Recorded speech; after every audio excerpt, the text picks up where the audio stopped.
हर हर महादेव। जय महाकाल। स्वागत है आपका कहानी मंगल चैनल पर। आप देख रहे हैं आपका अपना चैनल कहानी मंगल। कहते हैं कि कब्रिस्तान जो है सिर्फ मौत की जगह नहीं होते, वहां कहीं अधूरी कहानियां भी दफन होती हैं। कुछ आत्माएं इंसाफ चाहती हैं और कुछ सिर्फ भटकती रहती हैं।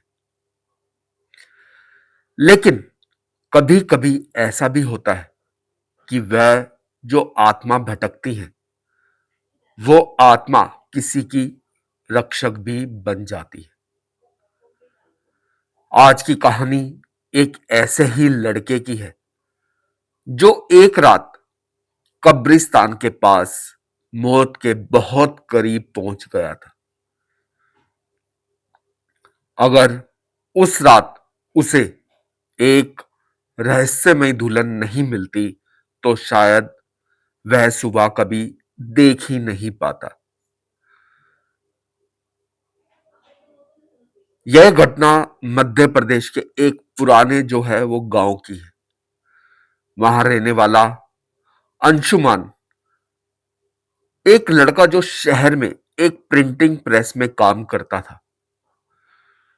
उसकी नौकरी ऐसी थी कि अक्सर काम खत्म होते होते रात के 11 या 12 बज जाते थे। एक रात कुछ ऐसा हुआ कि वो दिन कभी भूल नहीं पाएगा। उस दिन मशीन खराब हो गई थी, इसलिए काम बहुत देर से खत्म हुआ। जब अंशुमन प्रेस से निकला तो सड़कें लगभग खाली हो चुकी थी। हवा भी बहुत ठंडी थी। आसमान में बादल छाए हुए थे। अंशुमन अपनी बाइक लेकर घर की तरफ निकल पड़ा। घर पहुंचने के लिए उसे एक पुरानी सड़क से गुजरना पड़ता था और उस सड़क के बीच में एक बहुत पुराना कब्रिस्तान भी था। उस कब्रिस्तान के बारे में लोग अजीब अजीब बातें करते थे। कहा जाता था कि वहां रात के समय कोई सफेद कपड़ों वाली औरत दिखाई देती है, लेकिन अंशुमन इन बातों को बस अफवाह मानता था। उस रात भी वह बिना सोचे उसी रास्ते से गुजर रहा था। जैसे ही वह कब्रिस्तान के पास पहुंचा, अचानक उसकी बाइक जो थी वो झटका खाकर बंद हो गई। उसने कई बार स्टार्ट करने की कोशिश की, लेकिन बाइक स्टार्ट नहीं हुई। चारों तरफ बिल्कुल सन्नाटा था। कब्रिस्तान के अंदर से आती हवा पेड़ों की टहनियों को हिला रही थी। अंशुमन ने घड़ी देखी। रात के करीब 12 बज रहे थे। तभी अचानक उसे लगा जैसे किसी के धीरे धीरे रोने की आवाज आ रही है। वो चौंक गया। उसने ध्यान से सुना। आवाज सच में आ रही थी और वह आवाज कब्रिस्तान के अंदर से आ रही थी। अंशुमन का दिल जोर जोर से धड़कने लगा। उसने हिम्मत करके कब्रिस्तान की तरफ देखा और जो उसने देखा उसे देखकर उसके पैरों तले जमीन खिसक गई। कब्रिस्तान के बीचों बीच एक कब्र के पास एक दुल्हन खड़ी थी। उसने लाल रंग का शादी का जोड़ा पहन रखा था। उसका घूंघट नीचे झुका हुआ था और उसके कपड़े मिट्टी से सने हुए थे। वह बिल्कुल एकदम डर के मारे बिल्कुल सीधा खड़ा हो गया। अब कोई भी अगर कोई ऐसी अनजान चीज देख ले जिसके बारे में लोग बात करते हों और वही चीज किसी के सामने आकर खड़ी हो जाए तो हर किसी को डर लगेगा ही। उसकी सांसें जो थी अंशुमन की बहुत तेज हो गई। उसने जल्दी जल्दी बाइक स्टार्ट करने की कोशिश की, लेकिन तभी वह दुल्हन धीरे धीरे उसकी तरफ बढ़ने लगी। जैसे जैसे वो पास आ रही थी, हवा और तेज चल रही थी। अंशुमन डर के मारे पीछे हटने लगा। जब वह दुल्हन उससे कुछ कदम दूर पहुंची, तब उसने धीमी आवाज में कहा, यहां से अभी चले जाओ, नहीं तो देर हो जाएगी। उसकी आवाज जो थी बेहद अजीब थी। अंशुमन अंशुमन जो था वो कुछ समझ नहीं पाया कि ये ऐसा क्यों बोल रही है। तभी अचानक सड़क के पीछे वाले अंधेरे से कुछ लोगों के कदमों की आवाज आई। कुछ ही सेकंड में 4 आदमी वहां दिखाई दिए।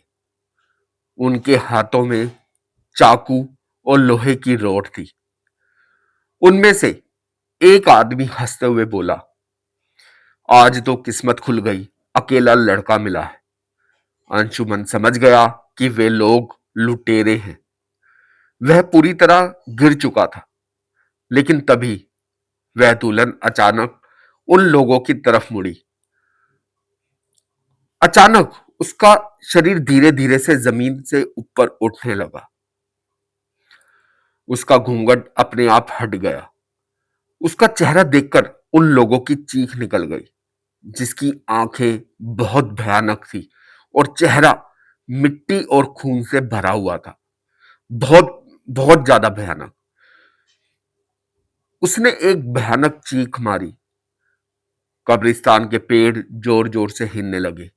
वे चारों, वो जो लुटेरे थे जो उसको लूटने आए थे अंशुमन को, वो डर के मारे पीछे हटने लगे। उनमें से एक आदमी कांपते हुए बोला, भागो, ये वही मरी हुई दुल्हन है। और अगले ही पल वे चारों अंधेरे में भाग गए। कुछ सेकंड बाद जब शांत हो गया, अंशुमन अभी भी कांप रहा था। जिसने अपनी आंखों से यह भयानक चीज देख ली हो, वो उसकी हालत ठीक वैसे ही होगी जैसे अंशुमन की थी। वह दुल्हन धीरे धीरे उसकी तरफ मुड़ी। अब उसकी आवाज पहले से शांत थी। उसने कहा, आज तुम बच गए, लेकिन इस रास्ते पर रात में कभी मत आना। इतना, बस उसने इतना कहा और धीरे धीरे पीछे हटने लगी। और फिर कुछ ही पलों में वह धुंध में गायब हो गई। उसी समय अंशुमन ने फिर से बाइक स्टार्ट करने की कोशिश की। इस बार बाइक पहले ही किक में स्टार्ट हो गई। वह बिना पीछे देखे वहां से तेजी से निकल के भाग गया। अब जिसके साथ भी ऐसी घटना होगी वो मौका देख के भागने की कोशिश ही करेगा। और अगले दिन जब अंशुमन ने उस इलाके के एक बुजुर्ग से उस कब्रिस्तान के बारे में पूछा, बुजुर्ग की बात सुनकर उसके रोंगटे खड़े हुए। लगभग 18 साल पहले उसी सड़क पर एक दुल्हन की हत्या कर दी गई थी। कुछ लुटेरों ने उसकी गाड़ी रोक ली थी और उसके गहने लूटने के लिए उसे मारकर उसी कब्रिस्तान में दफना दिया था। लोग कहते हैं कि उस दुल्हन की आत्मा आज भी वहीं भटकती है, लेकिन अजीब बात यह है कि उसने आज तक किसी जो भी निर्दोष इंसान है, उसको नुकसान नहीं पहुंचाया। बल्कि कई लोगों ने दावा किया है कि वह खतरे में फंसे लोगों की मदद करती है। अंशुमन यह सुनकर चुप हो गया, क्योंकि वह जान चुका था उस रात अगर वह दुल्हन नहीं आती तो शायद वह भी उन लुटेरे का, जो भी लुटेरे थे, उनका शिकार बन जाता। आज भी उस सड़क से गुजरने वाले कई लोगों का कहना है कि कभी-कभी रात के सन्नाटे में कब्रिस्तान के अंदर लाल घूंघट वाली एक दुल्हन खड़ी दिखाई देती है। कुछ लोग उसे भटकती आत्मा कहते हैं और कुछ लोग उसे कब्रिस्तान की रक्षक। लेकिन एक बात सच है, वह आज भी वहां है, शायद किसी और की जान बचाने के लिए, और फिर उस रात के इंसाफ का इंतजार करने के लिए जो उसे उसकी मौत के दिन नहीं मिला। तो दोस्तों, ये जो कहानी थी, एक दुल्हन वो जो चाहती थी मरने के बाद जो उसके साथ हुआ है और किसी के साथ ना हो। वीडियो लाइक करें। धन्यवाद।